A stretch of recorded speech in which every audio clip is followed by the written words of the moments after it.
Romains 12, 3 dit « Dieu a donné à chacun une mesure de foi. » Donc, vous avez la foi. Vous ne devez pas prier pour avoir la foi. Je ne dois pas prier pour l'avoir. Je dois simplement utiliser la foi que j'ai.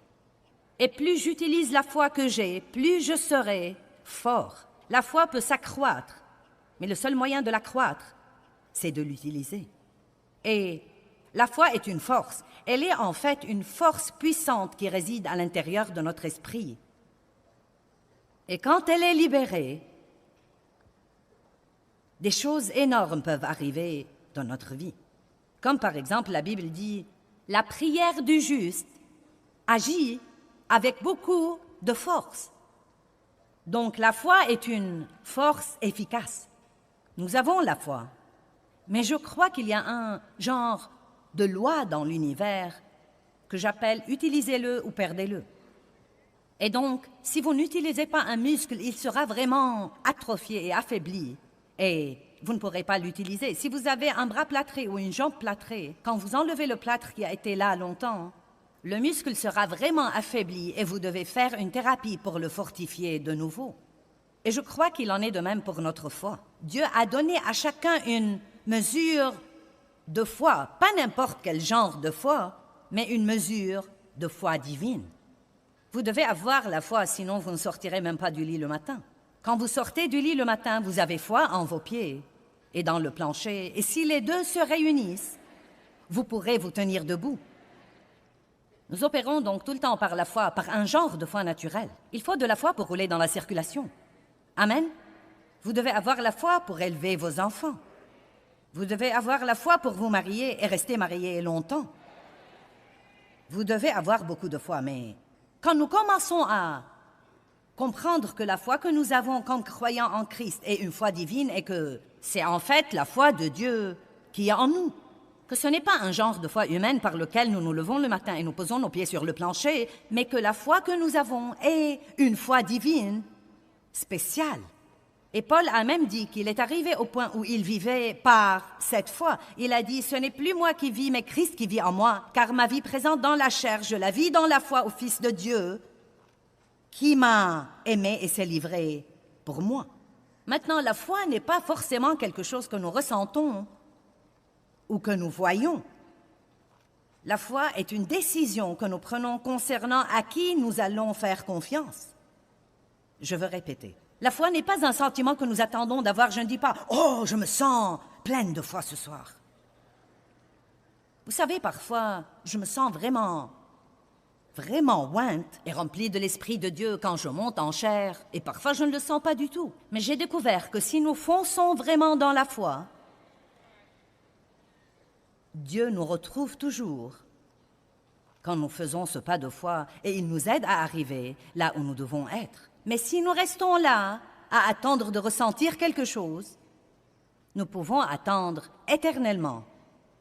Car la foi est la substance des choses que nous ne voyons pas et la substance des choses que nous ne ressentons pas.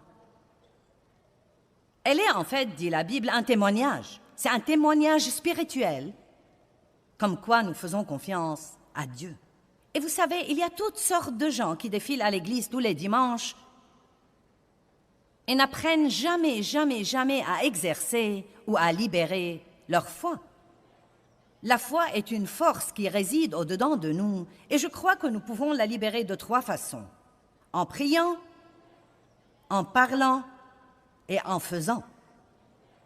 En priant dans la foi et en disant quelque chose dans la foi. Je parle toujours de l'importance de confesser la parole de Dieu à haute voix. Si nous n'apprenons pas à arrêter de dire ce que nous ressentons et ce que nous pensons et à commencer à dire ce que dit Dieu, nous aurons toujours des ennuis.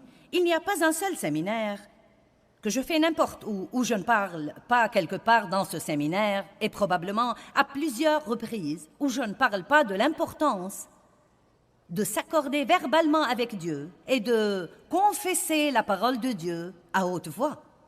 Et je peux vous le prouver par beaucoup de textes bibliques. Donc la foi est libérée. Quand je dis que je crois que je trouve grâce partout où que j'aille, c'est un texte biblique. Et si je le dis Ça aide à renouveler ma pensée de nouveau, comme quoi je peux me fier à Dieu. Je peux libérer ma foi quand je sors de la maison pour que Dieu me donne grâce partout où que j'aille et fasse que des choses spéciales se produisent dans ma vie. J'étais avec quelqu'un l'autre jour et il n'a pas eu la place de stationnement qu'il voulait et il a dit « Ça se comprend, c'est bien ma chance ».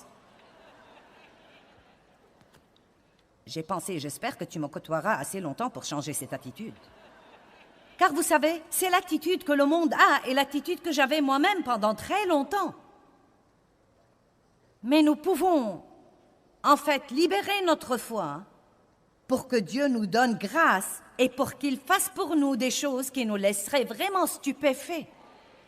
De petites choses et de grandes choses. Et à vrai dire, je m'enthousiasme parfois pour les petites choses beaucoup plus que pour certaines des grandes choses. Combien d'entre vous aiment observer la présence de Dieu dans votre vie de tous les jours qui fait que des choses se produisent et par lesquelles vous savez que c'est vraiment Dieu qui vous dit « Je suis là, je suis là ». Et à vrai dire, quand je repense à toutes les années, des années et des années où j'allais à l'église, et j'aimais Dieu. Et oui, j'ai entendu parler de se fier à Dieu pour le salut, et j'y ai cru, et j'ai cru que j'étais sauvée, que j'irais au ciel si je mourais. Mais je ne savais vraiment rien sur la foi, sur la vraie foi. Non, mais j'étais au courant de la foi qui sauve.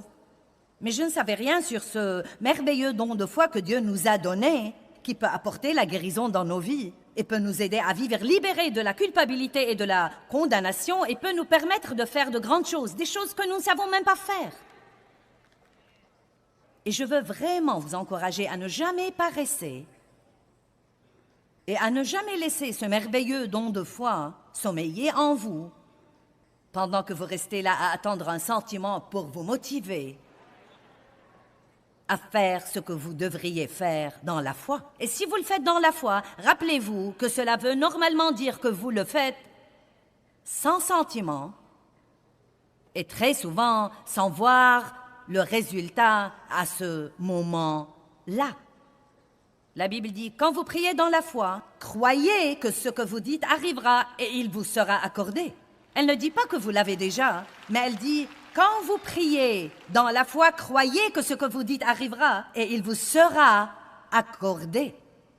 Eh bien, qu'est-ce qui se passe entre la prière, la libération de votre foi et croire ce que vous dites arrivera?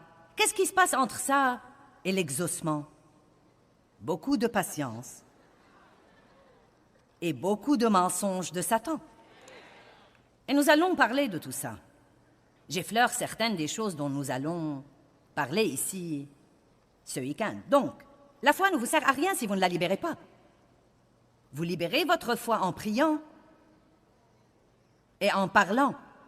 Vous pouvez libérer votre foi toute la journée juste en apprenant à confesser la parole à haute voix. Levez-vous le matin et dites « Dieu m'aime ».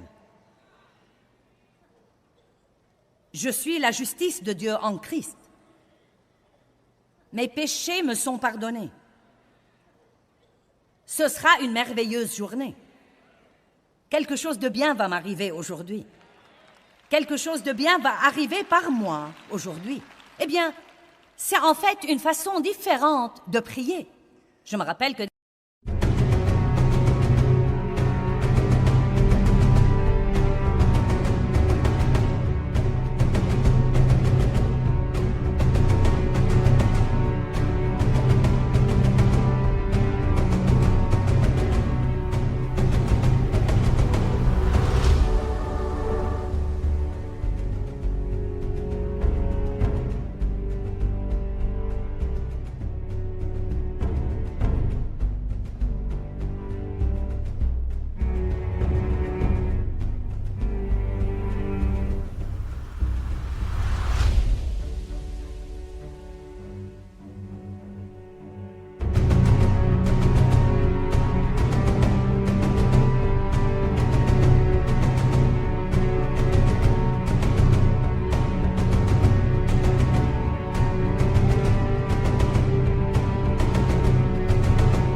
Dave m'a dit une fois, et Dieu s'y prend avec les différentes personnes de différentes façons, mais je me rappelle que Dave m'a dit une fois, la foi, c'est une prière.